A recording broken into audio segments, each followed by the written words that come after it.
It was not a good night for genre at the Golden Globes, as none of the nominees for Black Panther, Westworld or The Handmaid's Tale took home an award. Probably the most unpredictable on the award season calendar, in part because of the small number of HFPA voters, the Golden Globes are not necessarily a sign of the movies that will dominate the Oscars next month. Even though some, a lot, of the results were disappointing, the same cannot be said for the red carpet, which featured a number of stunning looks from actors across the MCU, DCU and Star Wars, plus other genre projects, old, new and forthcoming. So this isn't entirely a red carpet only post, as T'Challa himself Chadwick Boseman didn't walk the red carpet, but this moment was one of the highlights of the telecast. Not only did the film's cast perform the now universally known "Wakanda Forever" salute as part of the Black Panther Best Drama introduction, but they also continued their Best Dressed reign. Lupita Nyong'o sparkled in Calvin Klein by appointment, pulling out some funky-looking specs for the on-stage moment.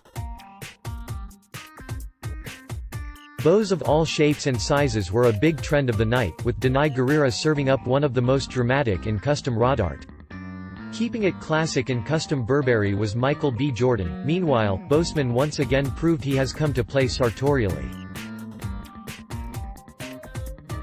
A Swarovski crystal-embellished Atelier Versace silver tuxedo is quite the style statement. Red carpet was definitely not the bad place, even if inside the Beverly Hilton The Good Place didn't win Best Comedy. On Instagram, Jamila Jamil noted she had gone full Tahani in peach Monique Lhuillier. Giving great tuxedo were her co-stars William Jackson Harper and Manny Jacinto.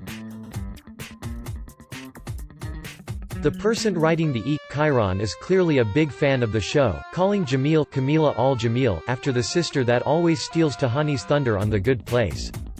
In a move that felt much more inspired by Kristen Bell's character Eleanor, Jamil wore jeans beneath her gown. It didn't end well for Phoebe Waller-Bridge's L337 in Solo, a Star Wars story, but she looked incredible in sequin custom Galvan at the Golden Globes as she celebrated her critically acclaimed show Killing Eve. Along with lead Sandra Oh also hosted and won at this year's Golden Globes, and Jodie Comer, this trio slayed us in the style stakes. Red, white and black are go-to choices for an event like this, and all three women elevated the classic color code in sparkles, ruffles, and tulle. Our love for Halloween stars Jamie Lee Curtis and Judy Greer has already been well documented, including the spin on menswear during the promotion of this movie. Greer stuck with this theme in A Fantastic Lady Tux by Alberta Ferretti, while Curtis was the picture of icy white elegance from head to toe, debuting platinum white hair and wearing a fabulous Alexander McQueen gown with metallic detail to match those diamond earrings. She is not just the scream queen, but a fashion one as well. Keeping with the Silver Linings theme, neither Thandie Newton nor Kerry Russell won in their respective categories, but they both continue to rule the red carpet. Newton's cutout custom Michael Kors collection gave off 70s disco vibes, but this was so much better than a glitter ball. With less than 6 months to go until the new Star Wars, we still don't know who Kerry Russell is playing, keeping everything crossed for someone from the Knights of Ren and not Rey's mother. We do know that she will be bringing it to that press tour come May, if she is available. Russell's plunging Monique Lhuillier gown was the picture of cool elegance. There wasn't a great deal of bold color on the red carpet, but even if there had been, Star Trek Discovery's Michelle Yeoh would have stood out in this Shiatsi Chen emerald green gown, which she previously wore to the Met Gala in 2015. It is rare for someone to recycle something on the red carpet, and Yeoh showed that it is possible without bursting into flames.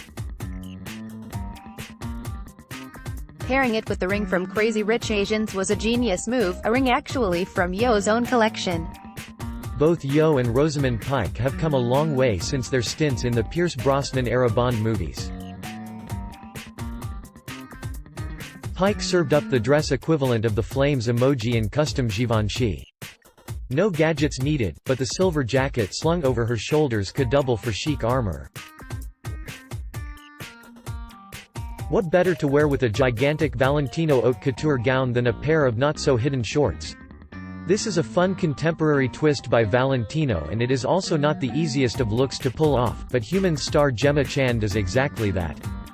Another person choosing to go big in Valentino haute couture was Lady Gaga in a dress that required not one, but two train handlers. Last time Lady Gaga was at the Golden Globes, she won for American Horror Story, which was her first major foray into acting. She didn't take an acting accolade home last night, she did win for Best Song. However, this certainly made a sartorial splash and also proved a great showcase for pairing your hair color to your gown. Genderfluid fashion is something we are excited to see more of on the red carpet, from Ezra Miller during the recent Fantastic Beasts promo tour to actor Cody Fern in a partly sheer shirt, cinched-in pants and hooved and heeled Maison Margiela boots last night at the Globes. The dark eyeliner and flicked-out hair was the perfect DGAF finish to this stunning look for the American horror and crime story star. Another well-established member of the Ryan Murphy acting troupe is Darren Criss, and while this look was not quite as daring as his co-stars, his floral Dior number was striking and definitely not boring. Adding to the excellent footwear, Homecoming's Stephen James in metallic toe-capped loafers and a fit-to-perfection Ralph Lauren purple label velvet suit. The lapel pendant also elevated this look. Fabulous jeweled accessories are not just for women. Or you could go the Ben Whishaw route and wear a floral embroidered Alexander McQueen jacket, which paired rather nicely with his new bit of hardware. Both showed that a tux doesn't have to be plain to be stylish. It wasn't all long gowns on the red carpet, as Elizabeth Moss in a strapless Christian Dior haute couture blazer frock could attest. This was a far cry from her now iconic Handmaid's Tale ensemble. Co-star Yvonne Strahovski, meanwhile, ditched the teal for something a bit more ethereal in Alberta Ferretti. Dripped in sequins, Nicole Kidman's Michael Kors collection gown was Aquaman scales adjacent. Earlier, we mentioned the bow trend was a big one on this carpet. It included one worn in Kidman's hair. There's a reason this photo doesn't feature this bow prominently, as it didn't really go with the rest of the killer ensemble. On the good velvet bow front, however, Charlize Theron in Christian Dior haute couture was simple and elegant. It wasn't just black, white and sparkles, and a major injection of color from Melissa McCarthy in Reem Acra made us all starry-eyed. This look was spellbinding, and if we're not going to get any more Ghostbusters, can Paul Feig turn his attention to a witch movie starring McCarthy instead? Please and thank you. HBO released a trailer during the Golden Globes teasing the final season of Game of Thrones. This teaser also featured a brief first glimpse of the new Watchmen. Regina King is one of the stars of this forthcoming adaptation, but first, she literally dazzled on the red carpet in custom rose gold Alberta Ferretti limited edition. Richard Madden is no longer king in the north, but he did look dapper AF in black velvet Giorgio Armani while catching up with Idris Elba. Elba was one of several dudes who ditched the neckwear. Though he did put a tie on inside the venue, his patterned emerald Oswald Boateng jacket and vest was eye-catching. Who wore your favorite red carpet looks last night?